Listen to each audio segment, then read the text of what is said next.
habits are interesting. This is from me. I was working with a group, an environmental group that was trying to get people to unplug their phones when they're fully charged because they continue to draw current and it's just a waste. So we wanted the habit of, oh, my phone's charged, reach over and unplug the phone from the wall. And things that are habit based. So, for example, managers giving feedback to employees would be something that's habit based, right? I need to remember there's a trigger that tells me I need to use this action. The definition I usually use for habit is an automatic or near automatic behavior that happens in response to a trigger in the environment.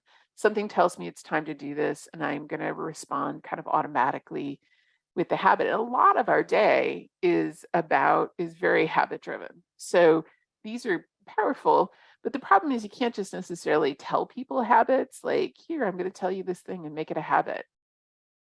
I use the example sometimes of flossing my teeth. I can have I can understand the procedure for flossing my teeth. I can even be skilled at it.